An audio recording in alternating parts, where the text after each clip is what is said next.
Oke guys, assalamualaikum warahmatullahi wabarakatuh. Berjumpa kembali di Elang Febian di channel aku tentunya. Dan kali ini aku bakal ngobrol-ngobrol lagi di airport bersama bintang tamu kita yang kedua. Sebenarnya masih ada bintang-bintang tamu yang lain, cuman karena kita baru sempat sekarang syuting dan kebetulan lagi free-nya sekarang, jadi kita bisa syuting sekarang. Dan untuk tamu kali ini kita kedatangan Stanley. Wah, selamat datang Stanley. Makasih banyak. Terima kasih Stanley sudah. Terima kasih Stanley sudah menyempatkan hadir di airport. Kita janjian udah lama ya? Udah dari kapan? Kapan dari ya? UTS ya? Awal semester 3 malah kan. Pas selesai video sama Dani itu sebenarnya kita udah ngagendain kalau misalnya kita mau syuting buat airport. Cuman gak tahu kenapa, mungkin karena takdirnya hari ini bisa syutingnya, jadi kita baru hari ini syuting ini. Ini konsepnya agak beda dari yang kemarin berdiri dan kita sekarang mending lesehan aja. Gak apa-apa. Makasih Stan. Makasih udah nyempetin hadir di airport nih buat ngisi episode kedua. Wah, mau ngomongin apa nih kita nih? Bebas ya? Bebas, mau ngomongin apa kita? Oke. Jadi tanpa banyak basa-basi lagi, kalian mending klik dulu subscribe sekarang dah. Jadi subscribe dulu lah, like dulu, terus lanjutin nontonnya karena bakal banyak bahan yang bakal kita bahas sama Stanley nih. Oke, aku mau nanya aja langsung lah. Boleh lah, sok lah. Dulu kan dari SMA SN ya? SMA betul. IPA ya? IPA juga sama kita kan. Kita kebetulan sama-sama IPA. Nah, tapi kita malah ke film nih. Nah, itu awal mulanya bagaimana, Sen?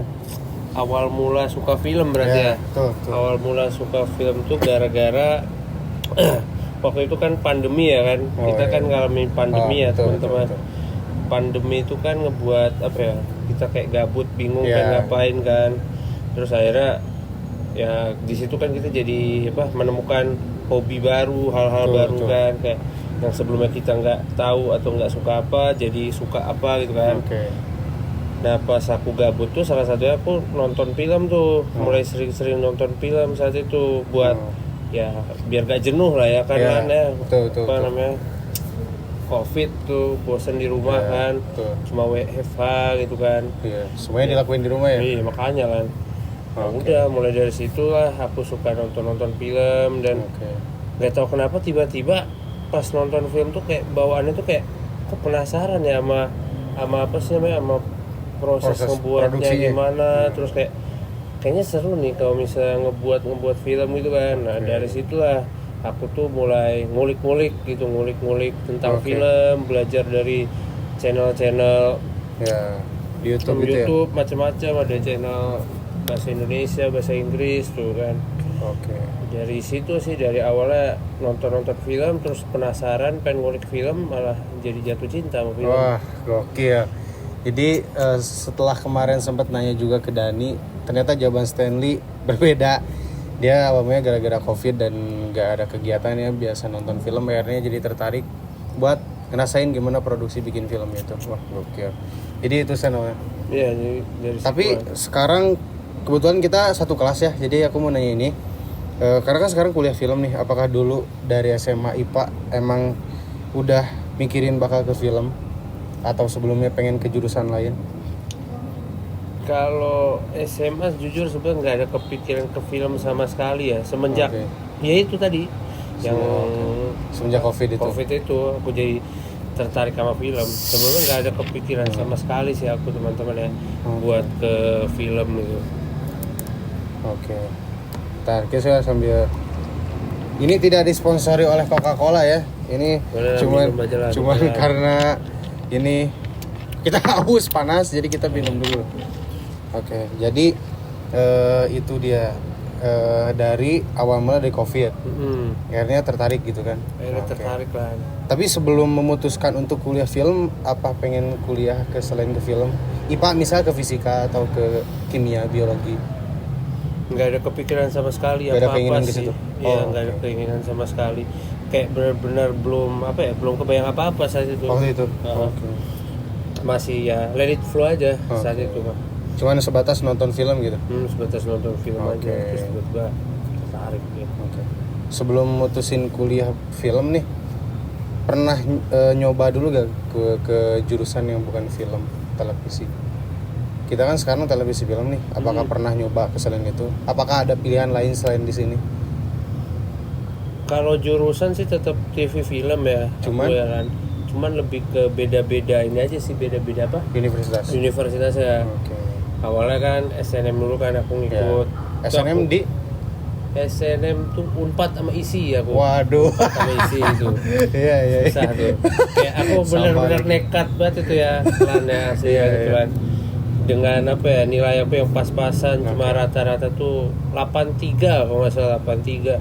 Secara keseluruhan nilai. Iya, secara keseluruhan. Oke. Sedangkan kan kalau misalnya lintas jurusan kan perlu Iya, tinggi perlu kan. Iya, betul. Karena peluangnya kan susah Iya, juga kan betul. berjuang sama yang apa? Iya. Dari jurusan IPS-nya kan. Iya, Asli langsung. kan jurusan IPS kan Iya. yang di TV film. Itu kan kalau IPS langsung sosum dari sana ya. iya, langsung sosum. Ini kan kita kan pinjur lintas, susah. iya. Murtad lah kalau bahasa. Ya, murtad. Iya, bahasa Benar, bisa kan. guru-guru. Anak Oke. loginya kayak gitu. Iya. Nah, berarti dulu sebelum mutusin buat di sini nih pengen ke Unpad ke ISI juga. Pengen ke Unpad sama ISI. Sama juga. dengan jurusan yang sama. Dengan jurusan yang sama. Oke. Ini kesamaan Stanley sama aku. Aku dulu juga ngisi ke Unpad, teman-teman pas SN ke Unpad aku ngisi, tapi ya susah. Unpad itu susah apalagi ISI ya. Menurut Iya, lebih susah benar. mana? Menurutmu lebih susah mana kira-kira? Dari Lebih dua itu? susah Unpad sih kayaknya, soalnya Unpad kan Ilkom dia masuknya ya. iya masuknya Ilkom ya, Iya, kayak televisi Unpad itu. turunannya Iya. turunan dari Ilkom ya. Betul. Oke. Ntar aku nge-setting dulu. Apa nih? Apa nih? Saya Wih. Ini pengen di-cut apa gimana nih, Lan? nggak usah, nanti ada editing aja. Oh, di editing. Kok tiba-tiba diganti, Lan? ISO-nya turun dia. Ah, Jadi gelap, kitanya jelek. Oke, berarti sebelumnya pengen juga ke ISI sama Unpad Stan. di SMA 4. Tapi setelah itu SN 2 itu ke situ. Habis SNM kan nggak keterima kan aku. Dua-duanya. Iya, dua-duanya. Waduh, Soalnya gagal kan, semua. kan jujur ya, waktu itu kan sempat ada yang bilang katanya harus punya strategi kalau misalnya Unpad tuh nggak boleh di nomor 2 kan Iya, atau apa. Iya, Nah, betul. aku posisinya waktu itu emang nomor 2 kan Unpad. Iya, emang nggak Dia boleh. isi nomor 1, Unpad nomor 2. Oke. Ya udah akhirnya gagal lah, singkat cerita kan. Oke. Lanjut ke SBM.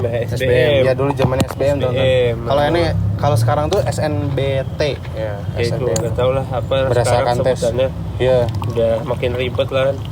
Iya Padahal makanya. sebenarnya kan sama Sama aja sebenarnya. Nah, Ya wes selanjutnya ya. Terus gimana Stan?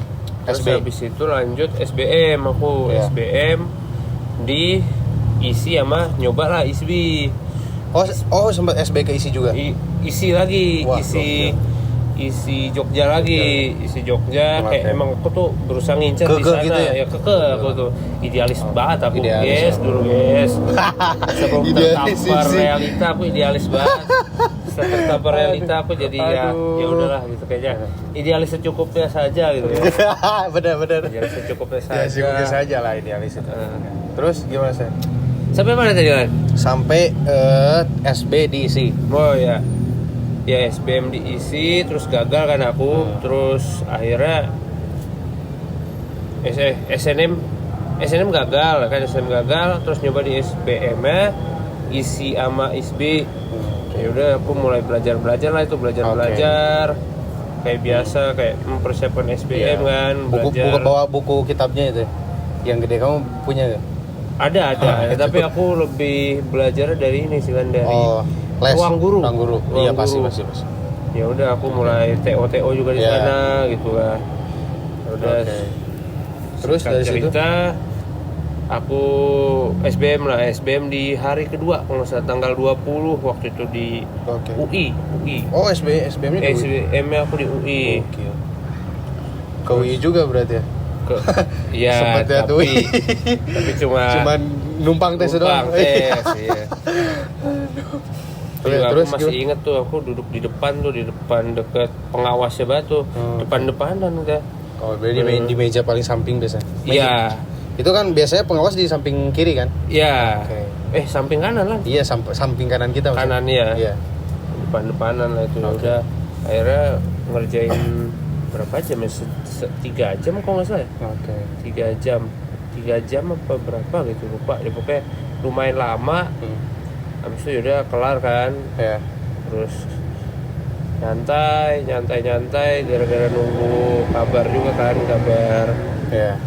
info pengumumannya ya, kan, kelulusannya kan. kelulusannya, tapi ya ternyata tidak lulus juga ya. Tidak lulus juga ke isi ataupun ISBI gara-gara skor aku anjlok. oh berarti SB ke isi juga gak lulus? SB ya ke ISBI ISBI juga gak lulus. Gak lulus dua-duanya, berarti pas SB gak lulus. Soalnya skor aku anjlok saat itu. Aku masih ingat banget skor aku tuh skor formasi bola favorit aku. 4-3-3. 4-2-2. 4-4-2. Oh, 4-4-2. 4-4-2. Oh berarti SB gagal. Oke. Itu aku baru sadar kayak kalau nggak salah tuh gara-gara aku banyak kekecoh sama soal literasi. Biasanya kan soalnya kebanyakan literasi ya.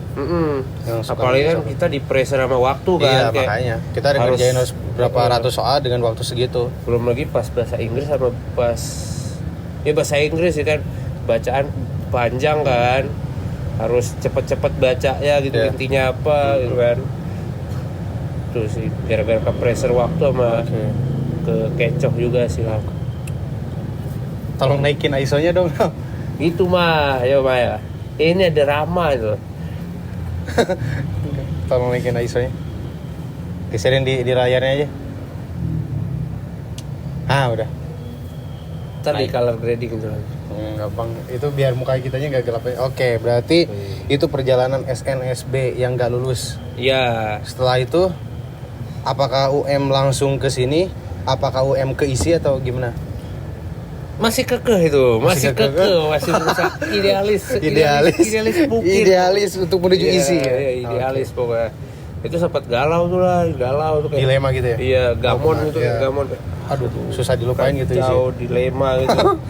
Gagal, udah berusaha. Udah 2 kali gitu kan gagal. Iya. Kalau SNM sih emang kayak udah nothing tulus lah. Iya betul. Nothing tulus karena itu mah kayak modal nekat doang. Iya betul. Kalau SBM kan berjuang. Kita ada ikhtiarnya. Iya. Kita udah berusaha ya. Udah berjuang tapi kok gagal gitu. Oke. Sempat kecewa tapi kecewa sementara lah ya, aku kasih waktu jeda kecewa, terus recovery lah, pemulihan. Baru habis itu ya mulailah belajar buat mandiri gitu, mulai ngikutin mandiri lagi ke isi Jogja lagi, masih tetap isi Jogja. Ini Stanley tetap ke isi Jogja. Iya, pokoknya isi Jogja. Nomor 1 berarti itu. Pengen jauh dari keluarga. Pengen langsung merantau langsung Surakarta ke Jogja. Pengen bebas pokoknya. Oke. Padahal pertama kali jadi maba merasa bebas, ternyata tidak bebas. Iya, salah saya. Oke, berarti dari situ UM ke isi Jogja lagi, terus isi Surakarta, isi Surakarta sekarang sama ISBI. Sama ISBI.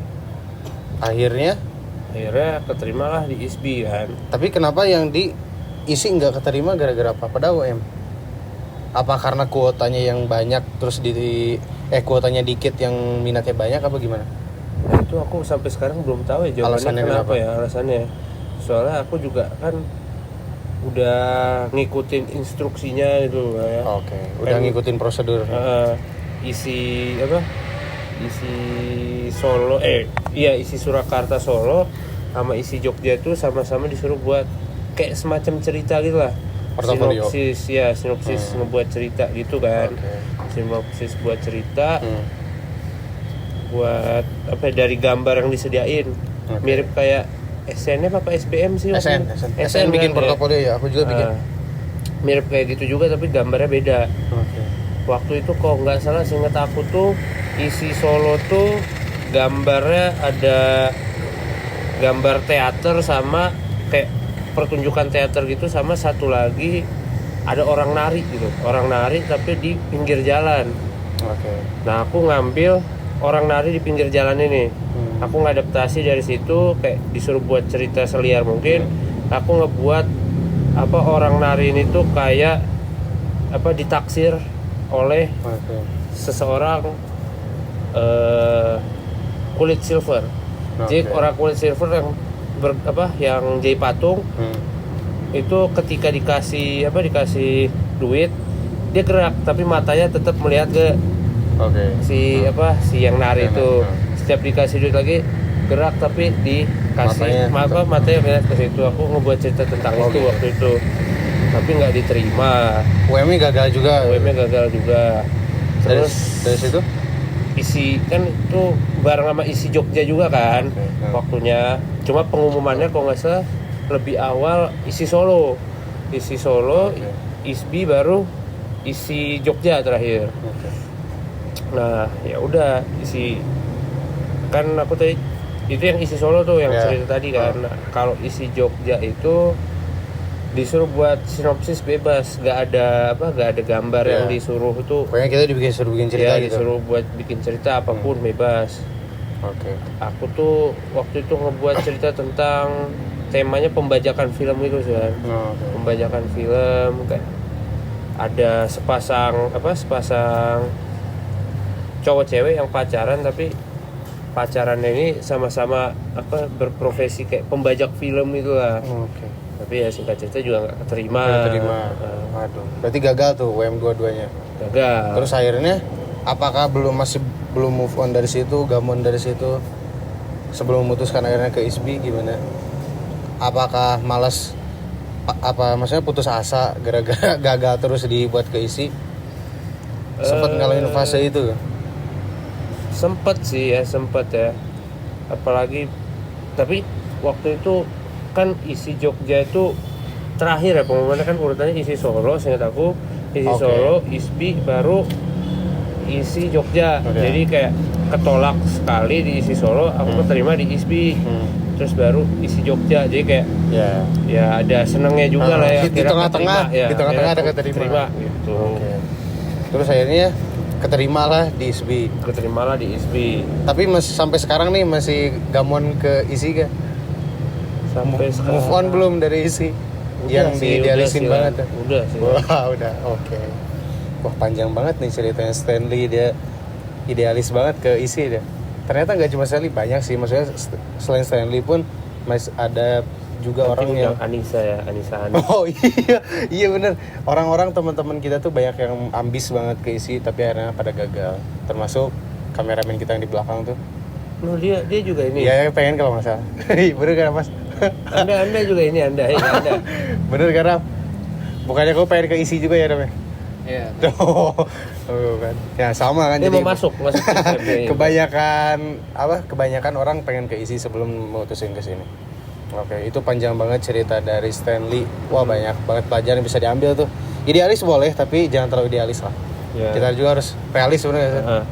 Harus imbang lah. Iya, benar, seimbang. Karena kalau misalnya terlalu idealis ditampar realita, mampus kalian. Mampus benar. Oke, aku kemarin sempet lihat kamu ngedirect, kamu bikin film kemarin tuh. Oh, yang ini? Ya, itu bikin film yang apa? Don Biras. Oke, itu filmnya Stanley Don Biras yang bentar lagi bakal tayang. Semoga bisa tayang berlayar masuk rangkai lah. Kayak filmnya Dani. Amin. Oke, itu gimana Stan? Bisa diceritain? Apa? Filmnya? Dari proses pembuatan skenario apa gimana? Ya, dari awal lah. Gimana tuh, singkat aja? Oh, singkat aja. Dari kemunculan ide, terinspirasi dari siapa, terus mau nyeritain apa filmnya? Ya, hujan lagi. Emang gitu? Mendung lah. Enggak, sikat aja. Ayo, sebelum kita hujan, langsung. Jadi awal mulanya tuh si skenario ini berasal dari mata kuliah semester 2 ya. Skenario fiksi. Jadi itu aku ambil dari skenario fiksi. Matkul skenario fiksi yang aku coba realisasiin di semester 3-nya kan pas UAS. Awalnya aku tuh pengen ngebuat ini tuh ya langsung jadi aja gitu, langsung difilmin kan. Aku udah ngebuat storyboardnya juga pas mau UAS semester 3 ini kan. Waktu itu tapi gara-gara ada muncul si Carol yang ngebaca cerita aku, dia menyadarkan aku lah kayak ini tuh ceritanya terlalu banyak yang diceritain Stan, terlalu kurang ada yang bisa difokusin apa nih gitu. Jadi ya, dan bener juga kata Carol gitu. Dan ceritanya jadi emang terkesan flat gitu. Waktu sebelum Carol mencoba untuk bantu revisi gitu. Ya udah akhirnya dibantu lah kan sama Carol tuh, brainstorming lah kita kan sempet sama Carol, terus akhirnya Carol coba nulis dan nulisnya tuh 8 jam doang tuh dia tuh. Terima kasih banget Carol. Wah, emang gokil ya, perjuangan sekali 8 respect jam. Carol emang.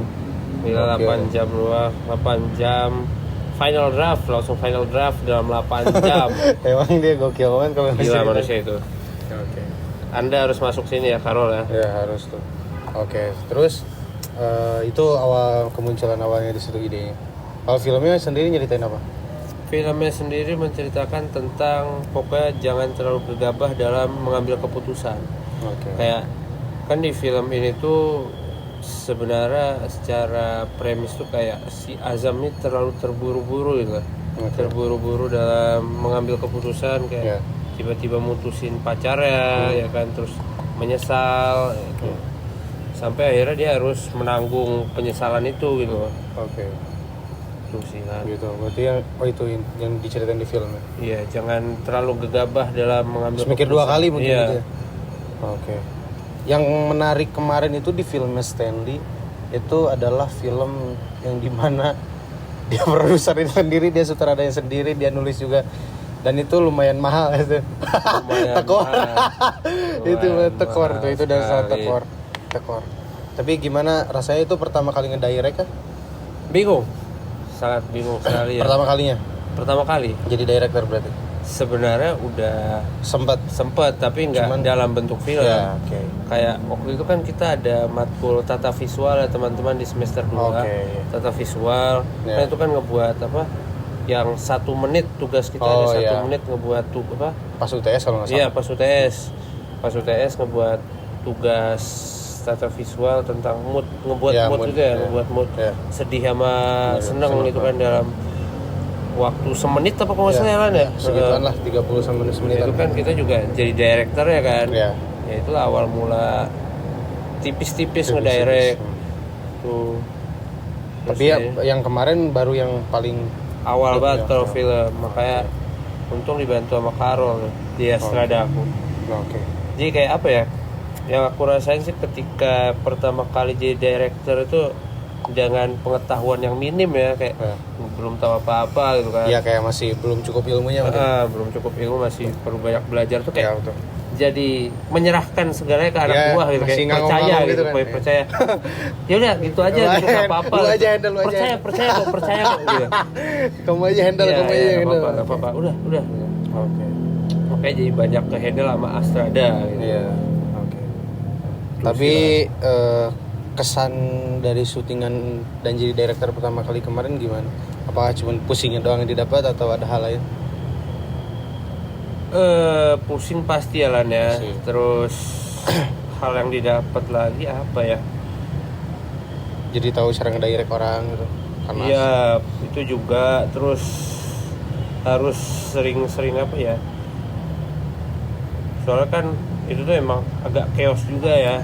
Aku sama Carol, aku pikir itu juga sempet nih aku bongkar sedikit dapur produksinya ya. Aku pikir itu aku sebenarnya gak jadi director lah, soalnya gara-gara kan terlalu apa, Carol kan yang dominan di situ kan. Aku pikir ya udah aku cuma ngeproduserin, Carol yang jadi director.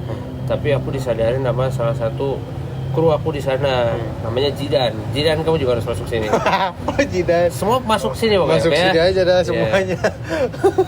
Aku terus sempat curhat lah ke Jidan. Jidan, ini kan aku kan posisinya kan kayak gini ya. Aku ceritain tuh apa, si Carol tuh nulis nih skenario ngebenerin punya ceritaku. Ya ceritaku yang apa terlalu masih banyak yang diceritain tadi sama flat ya kan. Terus si Carol nih cerita sih yang direvisi Carol ini aku setujuin, aku approve gitu kan. Terus si Carol bilang biar gua aja Sen yang jadi Astrada, lu jadi direkturnya gak apa-apa gitu. Tapi dengan satu syarat, ntar gua yang lebih dominan ya gitu dia bilang. Nah aku mikirnya kalau kayak gini emang bukan lu aja ya Rol ya gitu yang jadi director gitu. Kayak kasarnya aku tuh kayak nganggepnya ini tuh aku cuma numpang nama gitu jadi director gitu. Kenapa nggak sekalian diambil alih aja sama Karo kan? Gitu aku mikirnya kayak gitu kan. Makanya ada miskom kayak gitu. Dan aku pas nanya ke Jidan akhirnya sadar bahwa sebenarnya ada juga sistem dalam film tuh yang dimana kita tuh kayak sebenarnya sutradara yang punya visi misinya, tapi anak buahnya yang ngembangin gitu. Nah aku nggak mikir ke sana, aku cuma mikirnya kayak sutradara semuanya itu tuh harus dipegang sutradara. Iya gitu, aku mikirnya kayak gitu. Makanya jadi kayak ada miskom sedikit lah. Miskom. Oh itu dibalik di dapur produksi. Iya. Oke. Kita aja kru baru tahu. Kita aja kru baru tahu. Oke. Gitu. Ini juga perlu ya. Iya itu. Oke.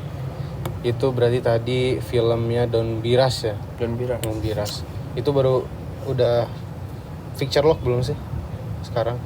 Udah picture lock, tinggal ngebenerin satu bagian aja sih. Oke. Itu ada bagian yang iblis malaikat tuh. Oke, yang itu yang terakhir ya. Suka item-item mesti di masking. Iya, sampingnya. Oke. Nah, kemarin udah bikin film Don Biras untuk pertama kalinya. Apakah kedepannya udah ada konsep dan bayangan akan membuat karya film apa lagi Sen? Kemarin fiksi kan? Apakah tidak tertarik dengan dokumenter? Apakah ada rencana fiksi lagi? Masih pengen fiksi sih. Walaupun udah pernah dokumenter juga ya kita kan ya kan di semester 1 di ISB itu juga ini ya teman-teman betul. Ada proses dokumenter juga, ngebuat dokumenter betul. Sebenarnya lebih gampang dokumenter sih jujur ya, kan lebih di budgeting pun bisa lebih dan nggak usah perlu prepare seribet fiksi gitu loh. Betul. Lebih simple lah dokumenter tuh kalau ngebuat tuh kan. Tapi aku lebih tertarik ke fiksi sih emang Lana. Oke, berarti udah ada rencana nih apa belum buat bikin film karya selanjutnya? Ada sih. Tahun depan nih. Moga-moga ya. Oke. Berarti Stanley dia lebih condong ke fiksi dan itu ya manusia ada dua tipe, ada yang suka dokumenter dan yang suka fiksi. Berarti udah ada konsep ceritanya? Udah ada. Wah, gokil. Ini kita tunggu nih. Aku tinggal nunggu kru call aja. Lanjut ya. Tinggal nunggu calling aja lah. Wah, boleh lah. Boleh lah, masih belajar aku pun. Oke, tadi udah nyeritain awal mula masuk kuliah, terus udah nyeritain juga filmnya barusan yang Don Biras. Nah, ini mungkin jadi pertanyaan terakhir karena ini durasinya udah mau setengah jam kita ngobrol. Udah mau setengah jam? Iya, udah mau setengah jam. Udah mau setengah jam karena gerasa saking serunya ngobrol sama Stanley. Ini yang terakhir nih. Bukan yang terakhir sih ya, sebelum yang terakhir kemarin abis ngeluarin duit segitu banyaknya, gimana perasaannya? Syuting sehat gimana tuh Stan? Aduh, gimana ya? Kaget sih ya. Kaget. Nyentuh berapa sih? Di atas 4 ya sih? Enggak. Di sekitaran 3 lah. Oh, aduh. Awalnya kan gede banget itu. Ngira apa ya? Ngestimasi tuh di 1,5 aja gitu. Tapi malah ngebengkak jadi 2 kali lipat aja. Iya, 2 kali lipatnya gitu loh. Aduh. Jadi kayak tekor betul. Iya, tekor banget itu. Oke, Stan, tadi kita udah ngomong panjang lebar nih. Aduh, trouble kameranya, jadi gak apa-apa lah. Kemarin bikin film Don Biras itu poin penilaiannya dari 1 sampai 10 berapa Stan? Dari aku pribadi sih 6,5 ya. Kenapa? Karena menurut aku filmnya masih kurang menggugah emosi ya. Soalnya aku tuh kalau ngebuat film tuh pengennya kayak menggugah emosi gitu, kayak pengen dapat banget kayak apa yang aku pengen sampaikan, aku bagikan tuh kayak bisa dirasakan oleh penonton juga gitu. Kayak ketika aku nonton film pun juga aku merasa puas kalau misalnya aku mendapatkan sesuatu dari si film itu. Entah dari si pesan moral atau dari cerita, segi apanya gitu lah, dari pesannya sebenarnya si pesan yang disampaikan gitu. Aku merasa film Don Biras ini gara-gara judulnya juga Don Biras ya, jangan terburu-buru karena mungkin buatnya juga terburu-buru. Iya benar, kita terburu-buru banget sih kemarin jadinya kurang prepare dan hasilnya jadi kurang menggugah emosi juga itu. Oke, berarti 6,5 Sen. 6,5. Oke. Ini sebelum kita closingan, sebelum kita tutup Airport episode 2, mungkin ada yang pengen disampaikan dulu Sen, closing statement. Saya mungkin mau nyampein apa, karena jujur sebenarnya Stanley itu habis syuting dari sini Dia bakal langsung Natalan, ibadah Natalan, bener nggak? Betul. Oke, silakan waktu dan tempat. Mau monggo Bos, closing statement. Apa? Bebas. Ya pokoknya buat teman-teman yang merayakan Natal, selamat Natal untuk kalian semua. Jangan lupa ibadah ya teman-teman, karena ibadah itu penting ya. Betul. Dan semoga ibadahnya bisa khusyuk nanti. Dan untuk closing statementnya, kayaknya orang jancok ya. Orang jancok. Oke, closing statement. Closing statementnya dari aku, pokoknya kalau misalnya kalian tertarik untuk masuk film, ya kalian harus belajar film ya, belajar dari sumber-sumber. Banyak lah sumber betul, bener banget. di zaman sekarang di YouTube. Mudah banget ya, akses untuk kita mendapatkan ilmu pengetahuan itu. Terus sering buat film pasti ya, syuting ya, jangan kapok ya, syuting ya. Kurang tidur itu hal yang biasa teman-teman Ya, betul. Jadi asal jangan kurang uang aja. Iya, asal jangan kurang uang. Oke, berarti itu closing statementnya. Ya, itu Ini closing statement. penonton kita sebenarnya banyak di belakang, ada 120-an lah. Ini banyak yang nonton. Oke, jadi mungkin buat episode kedua dari AirPod ini cukup sekian, karena kurang lebih juga kameranya sampai udah ganti baterai, udahlah banyak trouble, dan udah lebih dari 30 menitan. Sebelum tutup, aku mau bilang makasih dulu ke Stanley karena udah nyempetin hadir di airport buat ngisi episode kedua juga. Udah sharing ke teman-teman tentang filmnya, tentang banyak track recordnya yang tadi udah disebutin dari awal sampai akhir tadi. Intinya semoga teman-teman bisa dapetin ilmu pengetahuan, hikmah dari cerita yang aku sampein dari lewat tamu-tamu yang aku undang di sini. Jadi terima kasih sudah menonton. Jangan lupa di follow Instagram kita di sini. Jangan lupa di like, di komen, di share, dan subscribe agar teman-teman gak ketinggalan AirPod episode selanjutnya dengan berbagai macam orang-orang di balik film dan lain sebagainya yang nanti bakal aku undang ke sini. Terima kasih semuanya. Assalamualaikum warahmatullahi wabarakatuh. Bye bye.